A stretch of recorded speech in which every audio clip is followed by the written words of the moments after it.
भगवान शंकर की जय।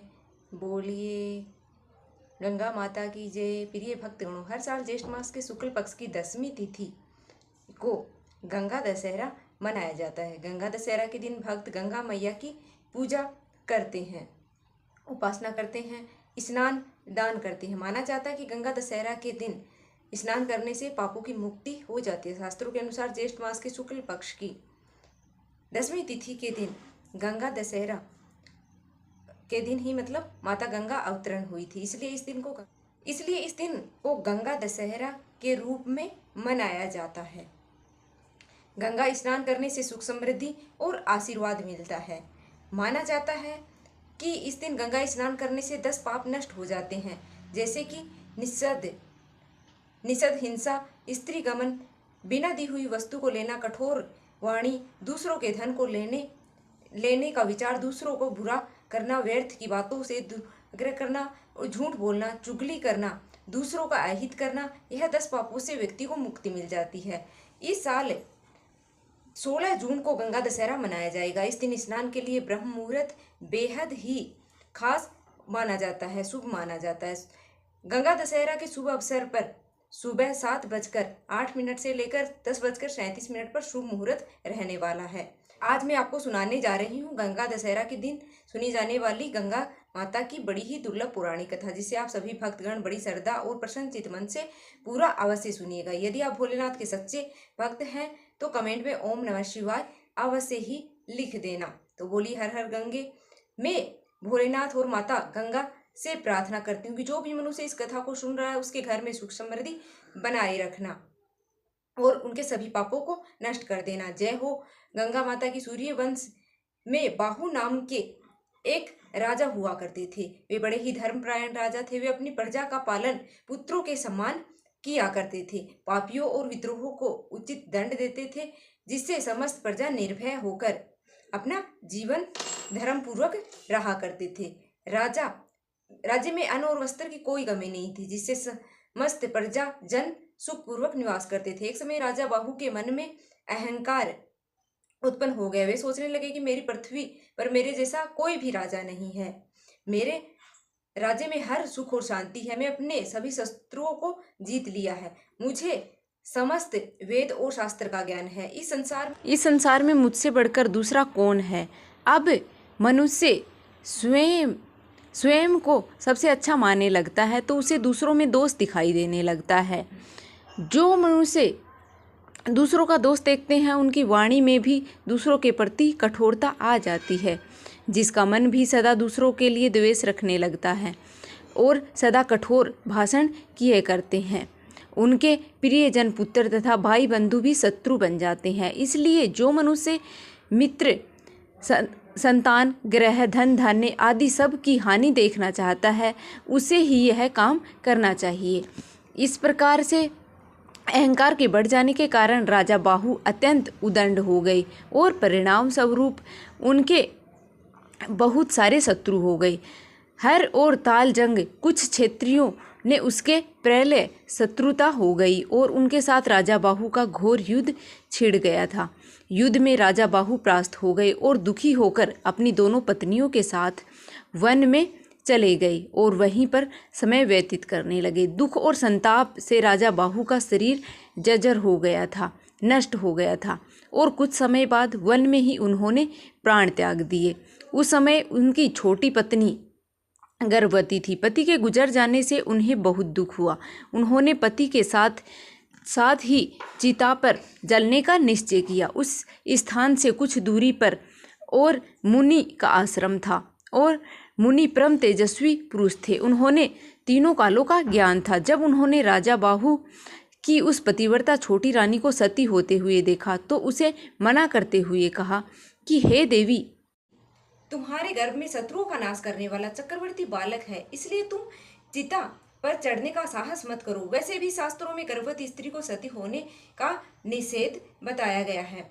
यदि तुम स्वयं अपनी इच्छा से सती होना चाहती हो पर तुम्हें अपने गर्भ में पड़ रहे इस शिशु की हत्या करने का अधिकार नहीं है, तो तुम्हें यह पाप करना नहीं चाहिए। मुनि की बातें सुनकर इस प्रकार कहने पर रानी उसकी बात मान गई और फिर दोनों रानियों ने मिलकर पति का विधि पूर्वक अंतिम संस्कार किया और ऋषि के कहने पर उन्हीं के आश्रम में रहने चली गई। और मुनि के आश्रम में रहकर दोनों रानियां महर्षि की सेवा सत्कार में समय व्यतीत करने लग गई। पर छोटी रानी अपने पूर्व के संस्कारों के कारण धर्म कर्म में विशेष ही रुचि लेती थी और मुनि के सुंदर वचनों को हमेशा हृदय में धारण करके हमेशा परमेश्वर से ध्यान भजन और लग्न रखा करती थी, जिसे बड़ी रानी के मन में उसके प्रति ईर्ष्या होने लगी। और एक दिन बड़ी रानी छोटी रानी को भोजन में जहर मिलाकर दे दिया। ईश्वर की कृपा से छोटी रानी पर उस जहर का कोई प्रभाव नहीं पड़ा, न ही गर्भ पर पल रहे शिशु पर कोई प्रभाव पड़ा। समय आने पर छोटी रानी ने एक पुत्र को जन्म दिया। मुनि ने गर्भधारित शिशु के साथ उत्पन्न हुए उस बालक का नाम सगर रखा। माता ने बालक सगर को बड़े प्रेम पूर्वक पालन पोषण किया। जब बालक सगर कुछ बड़ा हुआ तो उस मुनि ने उसको यज्ञों पवित्र संस्कार दिए और शास्त्रों का अध्ययन करवाया, साथ ही अस्त्र शस्त्रों की शिक्षा भी दी। मुनि से शिक्षा पाकर बालक सगर बलवान, बुद्धिमान और धर्मात्मा हो गए। एक दिन सगर अपनी माता से पिता के बारे में जानना चाहते थे। तब माता ने उन्हें सारा वृतांत कह सुनाया, किस प्रकार सगर के पिता शत्रुओं से परास्त हुए थे। वे हारकर वन में आ गए यहाँ और मुनि के आश्रम में सगर का जन्म हुआ। सारी कथा जानकर सगर को भीष्म क्रोध उपजा और उन्होंने माता के सामने प्रतिज्ञा ली कि वह अपने पिता के शत्रुओं का नाश कर देगा और अपना खोया हुआ राज्य वापस लेगा। तब माता से आज्ञा लेकर सगर और मुनि के पास पहुंचा और उसका आशीर्वाद लेकर वहां से प्रस्थान किया और उसके बाद अपने कुल गुरु महर्षि वशिष्ठ के पास पहुंचे। कुल गुरु वशिष्ठ से मिलकर उन्होंने प्रणाम किया और सगर ने उन्हें सब समाचार सुनाए। महर्षि वशिष्ठ सगर को देखकर अत्यंत ही प्रसन्न हुए। उन्होंने विभिन्न प्रकार के दिव्य अस्त्र शस्त्र प्रदान किए। इस प्रकार से सभी दिव्य अस्त्रों को सुसज्जित होकर सगर कुल गुरु वशिष्ठ से आज्ञा लेकर अपने पिता के शत्रुओं के युद्ध करने पहुंचे। सूरवीर सगर ने बहुत ही कम समय में अपने शत्रुओं को पराजित किया। तब तक यवन तथा अन्य बहुत से राजा अपने प्राण बचाने वशिष्ठ मुनि के शरण में पहुंचे। गुरु वशिष्ठ की बातें सुनकर सगर ने उन राजाओं को प्राण दान दे दिया। यह देखकर वशिष्ठ मुनि सगर पर बहुत ही प्रसन्न हुए और अन्य तपस्वी मुनियों को साथ लेकर सगर का राज्याभिषेक किया। तत्पश्चात राजा सगर और मुनि के आश्रम पर गए और उसकी आज्ञा लेकर अपनी दोनों माताओं को अपने साथ राजमहल लेकर आ गए और सुखपूर्वक रहने लगे। अयोध्या के राजा सगर की 2 पत्नियां हो गई। उन्होंने 2 विवाह किया था। पहली का नाम केसनी था और दूसरी का नाम सुमति। भृगु ऋषि के वरदान से केसनी का एक पुत्र हुआ जिसका नाम असमंजस था, जबकि सुमति के गर्भ में 6 हज वाली पुत्रों का जन्म हुआ। एक बार गोकर्ण तीर्थ के राजा सगर ने अश्वमेघ आयोजन किया। राजा इंद्र ने सोचा कि यदि राजा सगर अश्वमेघ यज्ञ कर लिया तो शायद वे इंद्रासन पर भी कब्जा कर सकते हैं। इसलिए इंद्रदेव ने राजा को अश्व को चुरा लिया और अश्व की खोज में राजा सगर ने अपने 6 हज पुत्रों को भेजा। इन पुत्रों ने 60 योजन भूमि खो डाली, जिससे सगर समुद्र की उत्पत्ति हुई थी। पृथ्वी को खोदने के क्रम में सगर के 6 हज पुत्रों ने अश्वमेघ यज्ञ घोड़े को पाताल में देखा। वह घोड़ा भगवान विष्णु के अवतार कपिल मुनि के आश्रम में घास चर रहा था।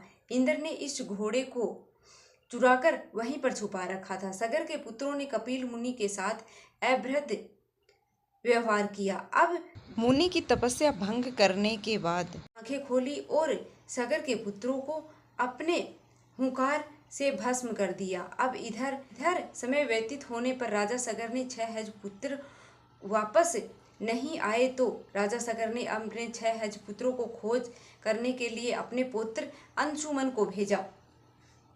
अंशुमन ने जब अपने चाचा की राख देखी तो वह दरिद्र होकर ब्रह्मा से अंशुमन से कहा कि देवी गंगा को आकाश से पृथ्वी पर उतारने का यत्न करो, वही सगर के 6 हज पुत्रों को मुक्ति प्रदान करेगी। राजा अंशुमन गंगा को आकाश से पृथ्वी पर लाने के लिए तपस्या नहीं कर सके। अपने पुत्र राजा दिलीप ने भी प्रयास किया, लेकिन वह भी असफल रहे। राजा दिलीप के पुत्र भागीरथ ने गंगा को पृथ्वी पर उतारने के लिए कठोर तपस्या की। राजा भागीरथ की तपस्या से प्रसन्न होकर ब्रह्मा ने गंगा को पृथ्वी पर उतरने की अनुमति दे दी। गंगा ने कहा, आकाश से पृथ्वी पर उतरने के क्रम में उन्हें प्रवाह को संभाल पाना असंभव होगा। यह कार्य भगवान शिव के बिना संभव नहीं है। राजा भागीरथ ने भगवान शिव को अपनी कठोर तपस्या से प्रसन्न किया। भगवान शिव ने गंगा को अपनी जटाओं में उतारने का निर्णय कर लिया। जब गंगा आकाश से शिव की जटाओं में उतरने लगी तो उसने उन्हें अपनी जटाओं में कैद कर लिया।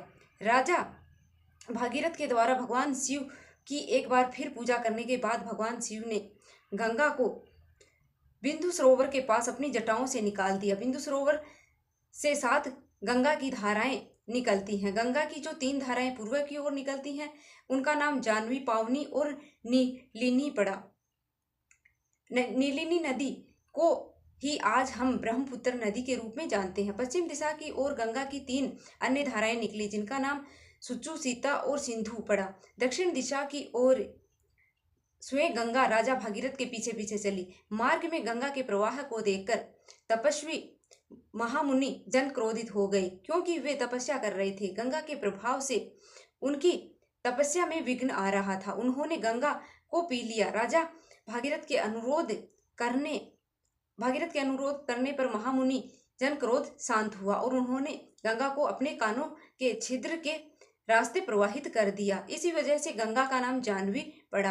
राजा भागीरथ के पीछे पीछे गंगा समुद्र तक आई और इसके बाद पाताल में प्रवेश कर गई। पाताल में राजा सगर के 6 पुत्रों को राख को गंगा ने स्पर्श किया और उन्हें सभी पुत्रों को स्वर्ग लोक की प्राप्ति हुई। इसलिए राजा भागीरथ के नाम पर गंगा का एक अन्य नाम भागीरथी भी पड़ा। गंगा के पृथ्वी पर अवतरण के बाद ब्रह्मा जी ने वरदान दिया कि जो भी गंगा में स्नान करेगा उसे जन्म मरण के चक्र से मुक्ति मिल जाएगी। जो भी इस गंगा अवतरण के दिन, गंगा दशहरा के दिन गंगा में डुबकी लगाएगा, उसके 10 पाप स्वतः ही नष्ट हो जाएंगे और उसके घर में सुख समृद्धि का आवास सदा रहेगा। भोलेनाथ उसे सदैव प्रसन्न रहेंगे। एक बार प्रेम से बोलिए गंगा माता की जय। जय गंगा मैया। जैसे आपने भागीरथ के कार्य को सिद्ध किया, उसी प्रकार उसके पूर्वजों को मुक्ति दिलाई, वैसे ही इस कथा कहानी को सुनने वाले और कहने वाले, हुंकारा भरने वाले सभी भक्तों पर अपनी कृपा दृष्टि बनाए रखना। पार्वती पते हर हर महादेव की जय। प्रिय भक्त